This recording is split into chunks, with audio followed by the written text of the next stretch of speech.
Good day, everyone. I am John Nestisan Manamor from BS Criminology 1-1, and I will going to discuss to you the rational choice theory and routine activity theory. So, let's tackle first what is rational choice theory. Rational choice theory in criminology views man as a reasoning actor who weighs means and ends, costs and benefits, and makes a rational choice. The foundation of rational choice theory is behavioral choices. That includes the choice of the person to engage in criminal activity based on intent or premeditation, and that the possible benefits outweigh the risk. Rational choice theory states that individuals use rational calculations to make rational choices and achieve outcomes that are aligned with their own personal objectives. These results also associated with maximizing individuals' self-interest. Using rational choice theory is expected to result in outcomes that provide people with the greatest benefit and satisfaction, given the limited option they available. Rational choice theory has its fair share of non-supporters, simply because the theory suggests criminal act rational in their thinking. It does not take a long time for an offender to plan or think about a crime of opportunity. The offenders just acts or reacts to a given opportunity, but this is still premeditation in their intent to make a choice and act upon the decision, knowing if they are caught, there will be legal consequences. However, the gain outweighs the risk. This theory is not going to fade away as many modern criminologists have hoped because it does not explain why some people commit crime. Offenders makes a choice, the free will after weighing the options, and then act accordingly if the benefits outweigh the chance. For the understanding of rational choice theory, many mainstream economic assumptions and theories are based on rational choice theory. Rational choice theory is associated with the concepts of rational actors, self-interest, and the invisible hand. So, who founded rational choice theory?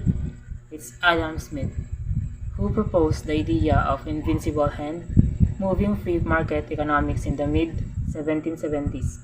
Self-interest is this invisible hand. Adam Smith was one of the first economists to develop the underlying principles of the rational choice theory. Smith elaborated on his studies of self-interest and the invisible hand theory in his book, An Inquiry into the Nature and Causes of the Wealth of the Nation, which was published in 1776 rather. The invincible hand itself is a metaphor for the unseen forces that influence a free market company. First and foremost, the invisible hand theory assumed self-interest. Both this theory and further developments in the rational choice theory refute any negative misconceptions associated with self-interest. Instead, these concepts suggest that rational actors acting with their self-interest in mind can actually create benefits for the economy at large. Rational choice theory as criminology theory. Rational choice theory, also known as the choice theory or rational action theory. It is a framework for understanding and open formally modeling social and economic behavior. Rational choice theory in criminology grew out of some utilitarian philosophy as deterrence associated with the classical school of criminology developed by Cesar Beccaria. Working from the classical school of criminology and the theoretical framework of utilitarianism, Jeremy Bentham discussed the concept of calculus of pleasure or hedonistic calculus. Hedonistic calculus states that people will weigh the possible pleasures from commuting the crime against the possible pain from punishment, and act accordingly. A good example of rational choice theory is the white collar crime. An investment banker decides to skim money from his clients' accounts and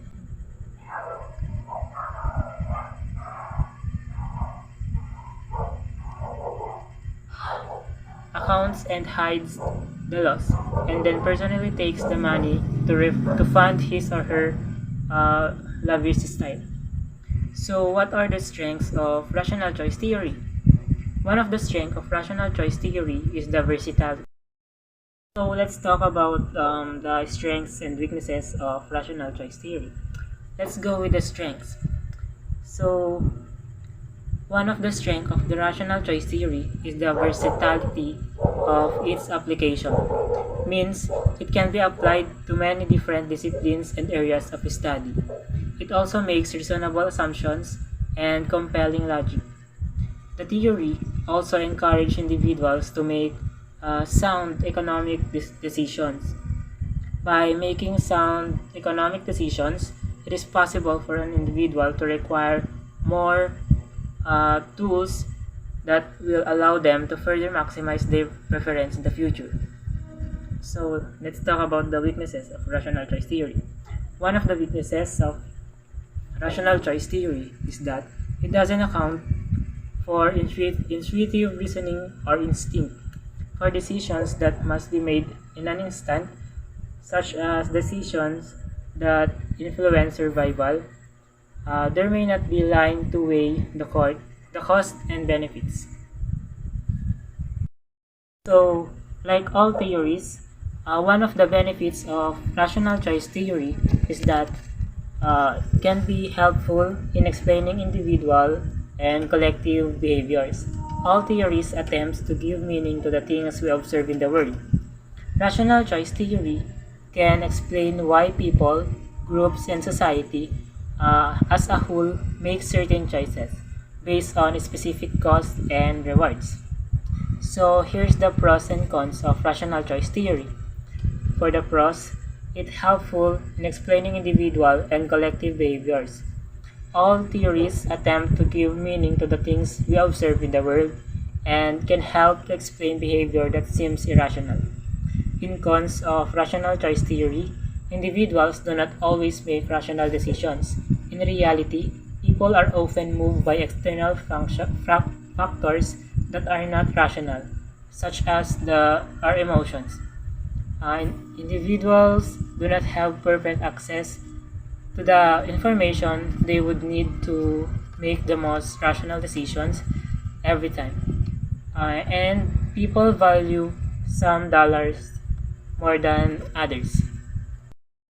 So next, let's talk about the main goals of rational choice theory.